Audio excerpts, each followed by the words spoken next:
جس کے بعد پورے پاکستان کو یہ بات پتہ چل جاتی ہے اور تمام سیکورٹی ہائی الرٹ کر دی جاتی ہے کہ پاکستان کا ایک جہاز اغوا ہو چکا ہوتا ہے. نیچے سب کو معلوم ہوتا ہے کہ الارم بج چکا, لیکن جہاز میں جو 3 لوگ موجود ہوتے ہیں انہیں نہیں معلوم ہوتا. جہاز آگے کی طرف بڑھ رہا ہے اور ظاہر سی بات ہے پاکستان کے تمام ایئرپورٹس کو یہ بات معلوم ہو چکی ہوتی ہے. ایسے ہی وقت میں حیدرآباد کے اندر تمام لائٹیں بند ہوتی ہیں, جہاز کے ایئرپورٹ کی پورے پاکستان کے تمام ایئرپورٹس کی لائٹس بند کر دی جاتی ہے. جیسے ہی اور تمام ایئرپورٹس سگنل کا انتظار کر رہے ہوتے ہیں. جو کیپٹن ہوتا ہے وہ انتہائی عقل مندی کا مظاہرہ کرتے ہیں اور حیدرآباد کے اوپر جب پاکستان کے حیدرآباد کے اوپر جب جاتے ہیں تو کہتے ہیں کلو ڈیٹا, یعنی کہ حیدرآباد ہے. پہلے ہی معلوم ہو چکا ہوتا ہے کہ جہاز اغوا ہوا ہے تو دوسری طرف سے آواز آتی ہے جی کلو ڈیٹا. حیدرآباد کا نام آپ نے سنا ہوگا, پاکستان کا شہر حیدرآباد, سندھ کا سب سے خوبصورت شہروں میں سے ایک شہر حیدرآباد. اس شہر کو کلو ڈیٹا کہا جاتا ہے ایئر اسپیس کی زبان میں. اب وہ لوگ جنہوں نے جہاز اغوا کیا ہوتا ہے وہ جہاز کو نیچے کی طرف آنے کا کہتے ہیں, لیکن اس سے پہلے ایک بات کی کنفرمیشن کی جاتی ہے کہ یہ کون سا ایئرپورٹ ہے, کیونکہ نیچے سب کو بات معلوم ہوتی ہے. پائلٹ کہتا ہے کہ کیا یہ گجرات کا بھوج ایئرپورٹ ہے, تو دوسری طرف سے آواز آتی ہے جی یہ گجرات انڈیا کا بھوج ایئرپورٹ ہے. جس کے بعد جہاز نیچے لینڈ کر جاتا ہے.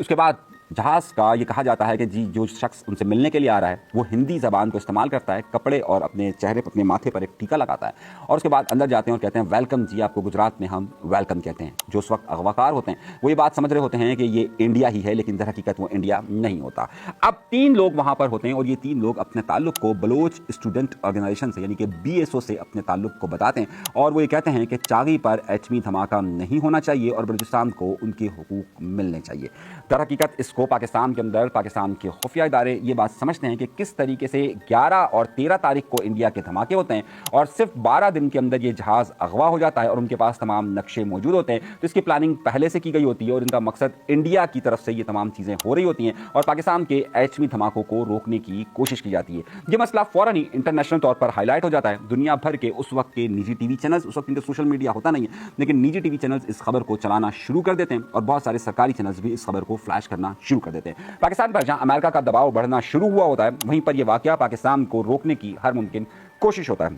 جس طریقے سے یہ کہا جاتا ہے کہ پراکسی, تو اسی طریقے سے انہیں بھی ایک پراکسی سمجھا جاتا ہے اور انہیں یہ سمجھا جاتا ہے کہ یہ انڈیا کی طرف سے لانچ کیا گیا ہے. اس وقت کی حکومت اور اس وقت کے حکمران اور اس وقت کی پاکستان کی عسکری قیادت ان لوگوں پر آپریشن کرتی ہے اور ان تینوں لوگوں کو گرفتار کر لیتی ہے. یہ معاملہ یہاں ختم نہیں ہوتا. اب ظاہر سی بات ہے 24 تاریخ ہو چکی ہوتی ہے. 26 تاریخ کو پاکستان کی چاغی کے مقام تک 26 تاریخ تک پاکستان کے C-30 طیاروں کے ذریعے بہت سارا سامان اس چاغی کے مقام پر پہنچا دیا جاتا ہے. تقریباً 3000 فٹ لمبی ایک سرنگ کھودی جاتی ہے اور جہاں پر قریباً 6000 سیمنٹ کی بوریوں اور 6000 ریتی کے ذریعے اسے بند کیا جاتا ہے. دوسری طرف وہاں پر 5 ڈیوائسز لگائی جاتی ہیں اور ان ڈیوائسز کو کنیکٹ کیا جاتا ہے. جب یہ 5 ڈیوائسز کو لگا کر کنیکٹ کر دیا جاتا ہے 18 تاریخ کے بعد 10 دن کا ٹائم یعنی 28 تاریخ کا دن طے ہوتا ہے. 26 تاریخ کو تمام تجرباتی چیزیں مکمل ہو جاتی ہیں. ایک خصوصی جہاز کے ذریعے ڈاکٹر عبدالقدیر خان کی ٹیم بھی وہاں پر ان تمام چیزوں کو آبزرو کرنے کے لیے موجود ہوتی ہے. اس وقت بھی امریکہ کے صدر کلنٹن کی طرف سے آخری فون آتا ہے اور پاکستان کی طرف سے وزیر اعظم اس وقت کے نواز شریف کی طرف سے یہ موقف دیا جاتا ہے کہ ہم ہر صورت میں انٹرنیشنل قوانین کی پابندی کریں گے. نہ اس میں اس بات کا ذکر کیا جاتا ہے کہ ہم ایٹمی دھماکے کریں گے, نہ اس کا کہا جاتا ہے کہ ہم نہیں کریں گے, جبکہ کلنٹن کی طرف سے دعویٰ ہوتا ہے کہ پاکستان کیا چاغی کے مقام پر کچھ کر رہا ہے اور پاکستان اس کو ڈینائی کرتا ہے کہ ہم اس وقت کچھ بھی نہیں کر رہے ہیں. اسی طرح کی 16 تاریخ کی جو اس وقت ڈاکیومنٹ سامنے آئے اس میں 16 تاریخ کو امریکن انٹیلیجنس کو یہ رپورٹ مل جاتی ہے کہ 18 مئی کے دن کچھ چاغی کے مقام پر کچھ ایسی چیزیں دیکھی گئی ہیں جس سے شبہ ہو سکتا ہے کہ یہاں پر دھماکے ہو سکتے ہیں. بہرحال 28 تاریخ کو دھماکہ ہوتا ہے اور شام 6 بجے